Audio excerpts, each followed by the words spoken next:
Out of the deck here doing a little video clip about marketing demographics. Hi, the purpose of this little clip is to give you a survey of some of the most important points in this textbook used in Marketing 106 and Marketing 200. This is the 12th edition, Basic Marketing by Pearl, McCarthy, etc. I'm going to be going over chapter number 5, which is about demographics. And a couple of points in here I wanted to mention. In the beginning it talks about target marketers and their attempt to find unsatisfied customers. Unsatisfied customers is a very simple way of saying people who don't like the product that they presently have, or the way it's shaped, or the price offering, or the variations of it. Or it could be people that can't find a product that they want. And it talks about more attractive marketing mixes. And remember, the marketing mix is simply an expression for the 4 P's: product, price, promotion, and place. Now, turning to page 119, when they're talking about the layout of the chapter, this chapter we focus on the demographic dimensions, which are things to do with ethnicity, age, marital status, gay, straight, living in a condo, living in a big, huge apartment, house up north of Newmarket. Those are the demographic dimensions, and they influence a lot of how companies market their consumer products. Whether they're going to sell toilet paper in 4 per roll because it's a person in a small apartment downtown, or 16 rolls in a pack out of a big huge Walmart up north of Aurora. Serving sizes, those types of things. Page 121, talking about population density. Everybody likes to boast and comment about how Canada is such a large country. But in Canada we have a unique situation where a lot of the population is in 3 main areas. Vancouver, Victoria, the Greater Toronto area, and Montreal, Quebec City. We also have a large movement of people from the rural areas to the urban areas, people from rural Manitoba to the city of Winnipeg, people from rural Alberta to the primary cities of Calgary and Edmonton, and this has affected concentration of our population. Continuing with chapter 5 in the marketing textbook, which is used in Marketing 200 and other courses, talking about demographics, consumers, and markets. Population density. Canada is a huge country, but more and more people are moving to the city. So even though we talk about the great expanse of Canada's breadth from sea to sea to sea, population density is increasing quite a bit. Density, though, is important to marketers because technically you can concentrate your promotional activities. You can use billboards, and instead of them seeing by 10,000 people, they're seen by 50,000 people when they drive by. This is part of the worldwide trend towards urbanization, which has prompted an increased interest in international markets. The concept is that big city consumers often have similar lifestyles. In the textbook they say that many of the products which are successful in Toronto, New York, and Paris would also be successful in Tokyo and Beijing and other places around the world. Simple example, little plastic closet organizer. You don't have to have that translated in different languages. You can see how, for a person who has a small apartment, why a closet organizer to put your shoes and other things like that would be useful in many, many large congested cities around the world.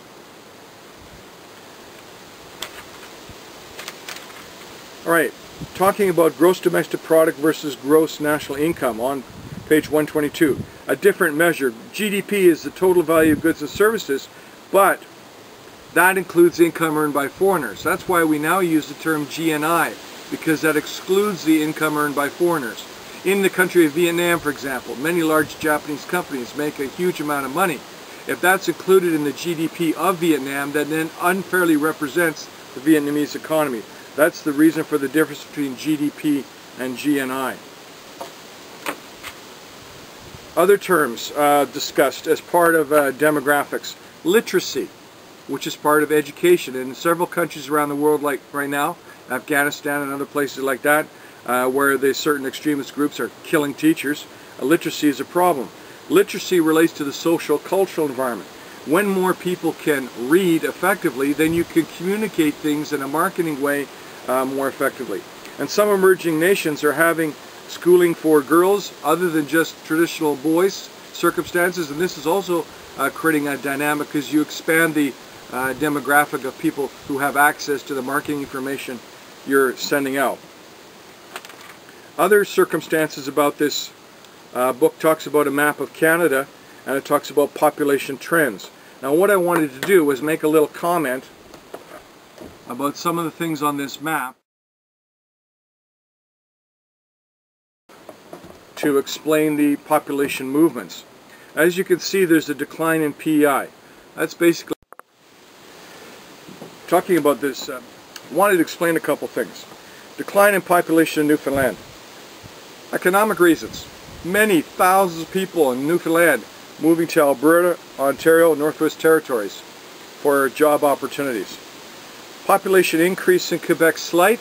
That's because people from French-speaking countries in the Caribbean, like Haiti and Central West Africa, immigrating to Quebec.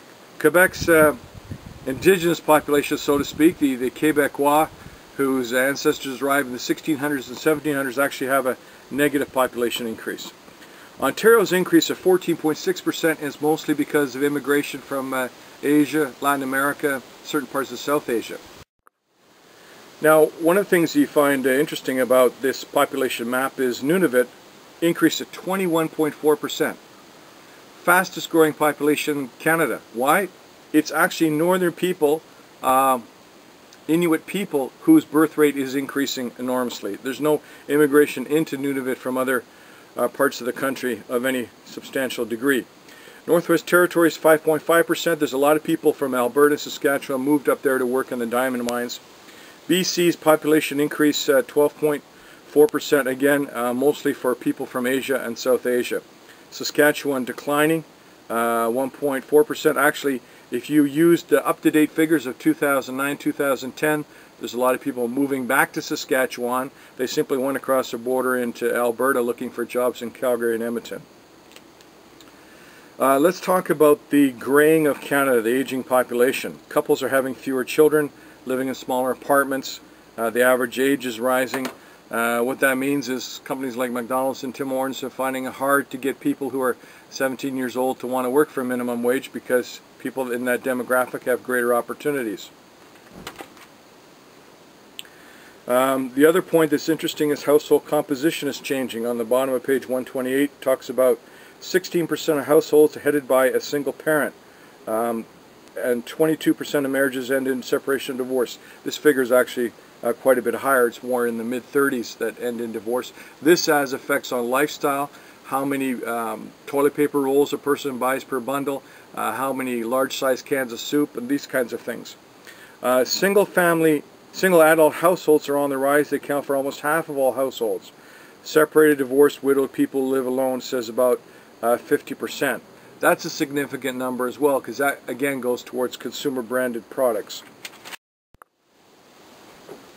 Page 131, talking about the mobile ones are an attractive market.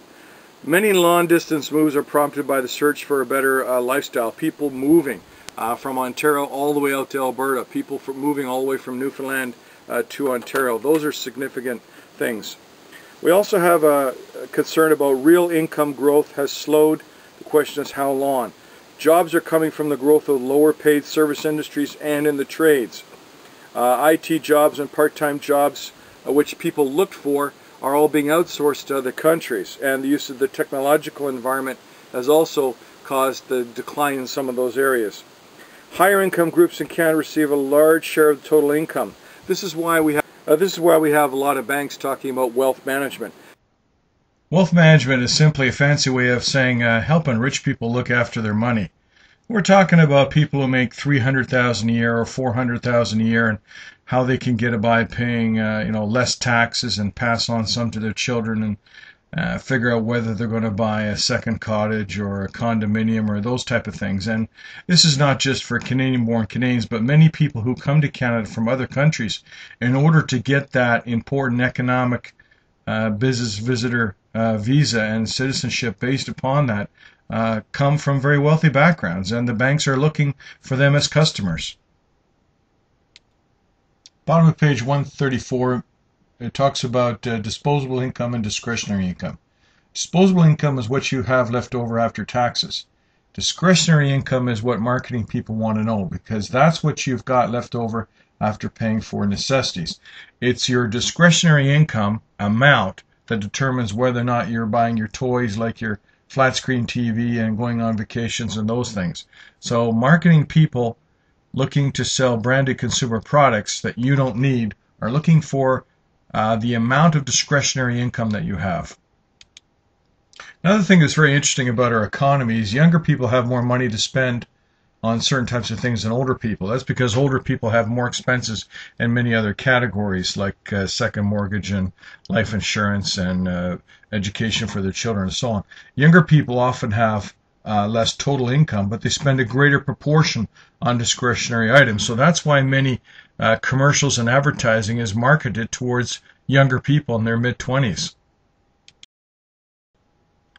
There's a chart on page 137 in the textbook that talks about population by selected ethnic origins. What that means is when people respond to the survey by Statistics Canada and when they respond to questionnaires from the Immigration Department and Census and other things like that, they put down information which is not necessarily consistent. For example, you see 11.6% put down Canadian. That doesn't necessarily mean they're white Canadian. It could be somebody who's Chinese Canadian and their family have been here 2 or 3 generations and they just no longer care about writing down Chinese Canadian. They're Canadian just like anybody else is Canadian. And then 8% or 6% English. It doesn't necessarily mean they came from England. It could be that their grandparents came from England, but rather than identifying themselves as a regular Canadian, they want to say that they're English Canadian to counterbalance all the French people who say that they're French Canadian, even though it was their great-great-great-great-great-great-grandfather that came from France. I guess what I'm saying is I think you can sometimes get into trouble by making such a big deal about ethnic origin and then trying to make forecasting of consumer purchase behavior based upon that. Just because a person may have had their grandparents come from Japan doesn't mean they're going to buy everything based on what Japanese Canadians buy. They may have a girlfriend who's black from Jamaica and speaks Italian because her parents lived in Italy for 5 years. There's all kinds of cross-cultural things like this, particularly in the GTA in Vancouver, that influence how people buy products. So you can't look at someone's face and say, oh, because he's from Slavic country or Poland or Ukraine or Russia, that they can be buying things exactly as Eastern Europeans can. That's a gross understatement and sometimes prejudicial in terms of being able to figure out how people truly buy and make decisions about products.